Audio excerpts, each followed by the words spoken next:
এটা তো আমার খুব ভালো লাগছে, কারণ প্রত্যেকটা অ্যাওয়ার্ড, যে কোনো অ্যাওয়ার্ডেই আসলে খুব আনন্দদায়ক। আর আমাদেরকে ইন্সপায়ার করে যখন আমরা অ্যাওয়ার্ড পাই, আরও ভালো ভালো কাজ করতে ইচ্ছা করে। সো সব মিলিয়ে ভালো লাগছে। আমি একটা মিউজিক ভিডিও করেছি, আখিরাতে বিচার হবে। সো আপনারা সবাই দেখবেন। গানটা খুব ভালো হয়েছে, আশা করি আপনাদের খুব ভালো লাগবে। সামনে একটা আইটেম সং করছি, ওটা নিয়ে ব্যস্ততা, কালকে শুটিং, আর হচ্ছে নাটক করছি, এই তো।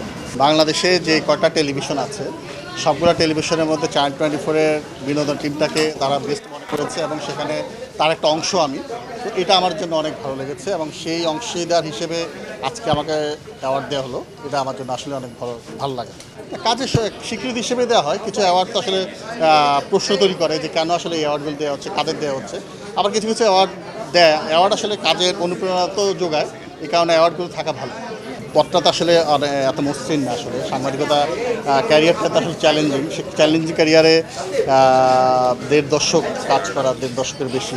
তো এইটা আসলে চ্যালেঞ্জ তো অবশ্যই ছিল, অনেক স্মৃতি, অনেক ঘটনার মধ্য দিয়ে আসলে যেতে এই পথটা পাড়ি দিতে হয়েছে এবং দিন শেষে যখন সম্ভাবনা মেলে এটা অবশ্যই ভালো লাগে। অ্যাওয়ার্ড পাইলে সবসময় ভালোই লাগে। অ্যান্ড সত্যি কথা বলতে ছোটোকাল থেকে কোনো খেলাধুলা করেও কোনো মেডেল কিছু জীবনে ভাই পাই নাই। এর জন্য সারা জীবন মনে কষ্টই ছিল। শেষ পর্যন্ত এখন যে একটা প্রফেশন চুজ করছি, এই প্রফেশনের তাগিদে নিজের হার্ড ওয়ার্কের জন্য যে এখন পুরস্কারগুলো পাই, এখন মনে হয় যে না, আসলে এটা অনেক অনুপ্রেরণা দেয় লাইফে চলার জন্য, অ্যান্ড ভালো ভালো আরও সামনে কাজ আনার জন্য অনেক ইন্সপায়ার করে।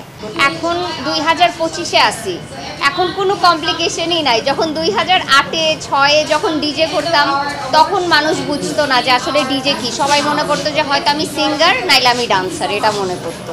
এখনও অনেকে মাঝে মাঝে ডিজেকে ডান্সার মনে করে, বাট না, ডিজের কাজ হচ্ছে ডিজে গান বাজাবে আর মানুষ নাচবে। এই ডিজের কাজ শুধু গান বাজানো, গান বানানো, এই এন্টারটেইন করা। ডিজে প্রফেশনটাতে যখন আসি তখন এটা আমার বাংলাদেশে করার কোনো প্ল্যানই ছিল না। আমি বিদেশে পড়তে যাওয়ার কথা ছিল, তখন আমি ভাবছি যে বিদেশে পড়তে গেলে মানুষ বিভিন্ন অড জব করে, সেই জবগুলো না করে আমি যদি কোনো একটা ক্লাবে যদি আমি কাজ করি, গান বাজাই, ডিজে হই, তাইলে কিন্তু আমার ওই যে কোনো একটা রেস্টুরেন্টে আর আমার ওই ক্লিনারের কাজ করতে হবে না। এরকম ভেবেই শিখছিলাম সেই 2006-এ ইন্টারমিডিয়েটের পরে।